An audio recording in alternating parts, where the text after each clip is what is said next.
ഇതൊരു cricket score ബോർഡിന്റെ കഥയല്ല, ഇതൊരു ശരാശരി മലയാളിയുടെ നെഞ്ചെടുപ്പിന്റെ കഥയാണ്. സ്റ്റേഡിയത്തിലെ ഗാലറികളിൽ ഗ്ലാമർ താരങ്ങൾക്കായി ആർപ്പു വിളിക്കുന്ന ആൾക്കൂട്ടത്തിനിടയിൽ കണ്ണുകളിൽ പ്രതീക്ഷയും നെഞ്ചിൽ നേരിയൊരു ഭയവുമായി നിൽക്കുന്ന ഒരു മലയാളി ആരാധകന്റെ ആത്മകഥകമാണിത്.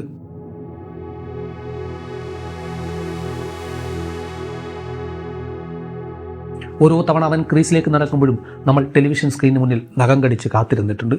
അത് വെറും ഒരു ബാറ്റിംഗ് കാണാനായിരുന്നില്ല, മറിച്ച് ലോകത്തിന് മുന്നിൽ തലയുയർത്തി നിൽക്കുന്ന ഒരു മലയാളിയെ കാണാനായിരുന്നു. 2024 ആ ജൂൺ രാത്രി ബാർബഡോസിലെ ആകാശത്ത് ഇന്ത്യൻ പതാക പാറിപ്പറന്നപ്പോൾ രോഹിത് ശർമ്മയും വിരാട് കോഹ്ലിയും കണ്ണീരോടെ ആ വിശ്വകിരീടം ഉയർത്തിയപ്പോൾ ഇന്ത്യ ആഘോഷത്തിന്റെ കൊടുമുടിയിലായിരുന്നു. പക്ഷേ ആ ആഹ്ലാദത്തിനിടയിലും ഒരു നൊമ്പരം നമ്മളെ വേട്ടയാടി.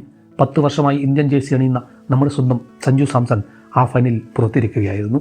കപ്പ് ജയിച്ചപ്പോൾ അവനും ചിരിച്ചു. പക്ഷേ ആ ചിരിക്ക് പിന്നിൽ പതിറ്റാണ്ടുകൾ നീണ്ട കാത്തിരിപ്പിന്റെ ഭാരമുണ്ടായിരുന്നു. രോഹിത്തും വിരാടും 2020 നിന്ന് വിരമിച്ചപ്പോൾ ഒരു യുഗം അവസാനിച്ച പോലെ നമുക്ക് തോന്നി. പക്ഷെ അപ്പോഴും ആ അടഞ്ഞ വാതിലിന് മുന്നിൽ വർഷങ്ങളായി ഒരാൾ കാത്തുനിൽപ്പുണ്ടായിരുന്നു. ലോകം പലപ്പോഴും അവഗണിച്ച, സെലക്ടർമാർ പലപ്പോഴും കണ്ടില്ലെന്ന് നടിച്ച സഞ്ജു സാംസൺ. സ്വാഗതം മൈൽ സ്റ്റോണിന്റെ മറ്റൊരു മനോഹരമായ വീഡിയോയിലേക്ക്. ചാനൽ സബ്സ്ക്രൈബ് ചെയ്യാൻ മറക്കാതിരിക്കുക. ഒപ്പം അഭിപ്രായങ്ങളും നിർദ്ദേശങ്ങളും എന്തുതന്നെയായാലും കമന്റ് ബോക്സിൽ രേഖപ്പെടുത്തുക.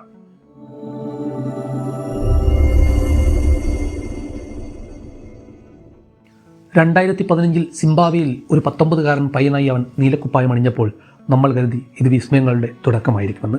പക്ഷേ ക്രിക്കറ്റ് എന്ന കളി അവന് മുന്നിൽ ഒരു ചതുരംഗ പലകയായിരുന്നു. ഒരു കളിയിൽ പരാജയപ്പെട്ടാൽ അടുത്ത 5 വർഷം പുറത്തിരിക്കേണ്ടി വരുന്ന ക്രൂരമായ ചില പിൻവാതിൽ കളികൾ.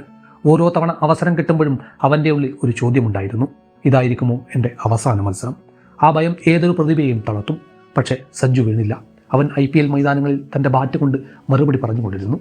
രോഹിത്തിനും വിരാടിനും ശേഷം ഓപ്പണിംഗ് സ്ഥാനത്തേക്ക് പകരക്കാരെ തേടിയപ്പോൾ നീതിയുടെ തുലാസ് സഞ്ജുവിന് നേരെ തിരിഞ്ഞു.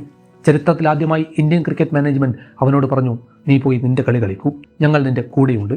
10 വർഷത്തെ കാത്തിരിപ്പിന് ശേഷം ലഭിച്ച ആ വാക്കുകൾ ഏതൊരു മലയാളിയുടെയും കാതിലേക്ക് തേന്മഴ പോലെ പെയ്തിറങ്ങി. പക്ഷേ പ്രതീക്ഷകളുടെ അമിതഭാരം അവനെ വീണ്ടും വീണ്ടും വേട്ടയാടി. ആദ്യത്തെ ചില മത്സരങ്ങളിൽ അവൻ പരാജയപ്പെട്ടു. അതോടെ സോഷ്യൽ മീഡിയ ഉണർന്നു: ഇവൻ വെറും IPL താരം മാത്രമാണ്, ഇവനെ ഇനി ടീമിലെടുക്കരുത്. ഈ പരിഹാസങ്ങൾക്കിടയിൽ നമ്മൾ മിണ്ടാതെ നിന്നു, ഉള്ളുകൊള്ളുന്ന വേദനയോടെ. അങ്ങനെ ബംഗ്ലാദേശിനെതിരായ ആ ഹൈദരാബാദിലെ ആ മത്സര ദിനം.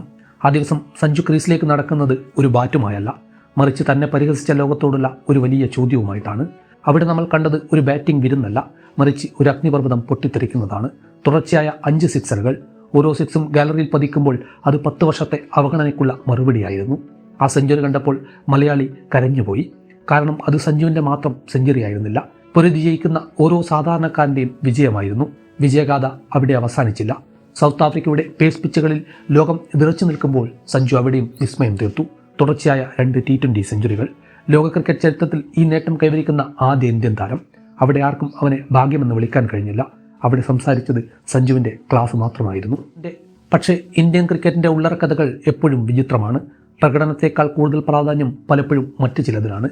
ശുഭ്മാൻ ഗില്ലിനെ ഓപ്പണിംഗ് സ്ഥാനത്തേക്ക് കുത്തിക്കയറ്റാനും വൈസ് ക്യാപ്റ്റൻ പദവി നൽകാനും അധികൃതർ കാണിച്ച തിടുക്കം സഞ്ജുവിനെ വീണ്ടും സൈഡ് ബെഞ്ചിലേക്ക് തള്ളി. 3 സെഞ്ചുറികൾ നേടിയ ഒരു താരം ടീമിന് പുറത്തിരിക്കേണ്ടി വരുന്ന അവസ്ഥ. അവൻ ചെയ്ത കുറ്റം അവൻ ഒരു സിസ്റ്റത്തിൻ്റെ ഭാഗമായിരുന്നില്ല എന്നതാണോ, അതോ അവൻ ഒരു മലയാളിയായി പോയതാണോ? ഇത്തരം ചോദ്യങ്ങൾ നമ്മുടെ ഉള്ളിൽ കനലായി അവശേഷിച്ചു. ഒടുവിൽ ഗില്ലിൻ്റെ തുടർച്ചയായ പരാജയങ്ങൾ സെലക്ടർമാരുടെ കണ്ണു തുറപ്പിച്ചു.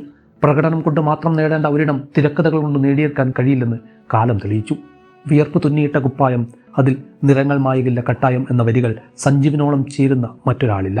ഇന്ന് അവൻ ഓപ്പണറായി ഇറങ്ങുമ്പോൾ അവൻ പ്രതിനിധീകരിക്കുന്നത് കോടിക്കണക്കിന് വരുന്ന മലയാളികളുടെ സ്വപ്നങ്ങളെയാണ്. ഈ ലോകകപ്പ് സഞ്ജുവിൻ്റേതാണ്. ഇത് അവൻ്റെ പോരാട്ടത്തിന് കാലം കാത്തുവെച്ച നീതിയാണ്. ഇനി സ്റ്റേഡിയങ്ങളിൽ അവൻ്റെ വലിയ ബാനറുകൾ ഉയരണം. അവനെ ചതിച്ചവർക്കും അവഗണിച്ചവർക്കും മുന്നിൽ ആ ബാറ്റ് വിശ്വരൂപം കാണിക്കട്ടെ. നമുക്ക് പിന്നിൽ നിന്ന് ആർപ്പ് വിളിക്കാം. ഈ യാത്ര നമ്മളെ പഠിപ്പിച്ചത് കാത്തിരിപ്പ് നീണ്ടുപോയാലും ലക്ഷ്യത്തിൽ ഉറച്ചു നിന്നാൽ വിജയം നിങ്ങളെ തേടി വരും. സഞ്ജു സാംസൺ വെറുമൊരു ക്രിക്കറ്റ് താരം മാത്രമല്ല, അവൻ നമ്മുടെ ആത്മവിശ്വാസമാണ്. ഇനി വരുന്ന രാത്രികൾ സഞ്ജുവിൻ്റേതാണ്, ആഘോഷങ്ങളുടേതാണ്. ആ ബാറ്റ് വീണ്ടും ഉയരുമ്പോൾ അത് 10 വർഷത്തെ നിശബ്ദതയുടെ ഗർജനമായിരിക്കും. ആ ഗർജനം കേട്ട് ലോകം നിശബ്ദമാകട്ടെ. ഒപ്പം ഇന്ത്യക്ക് തുടർച്ചയായ 2ാമത്തെ T20 ലോകകപ്പ് കിരീടവും സ്വന്തമാക്കാൻ സാധിക്കട്ടെ.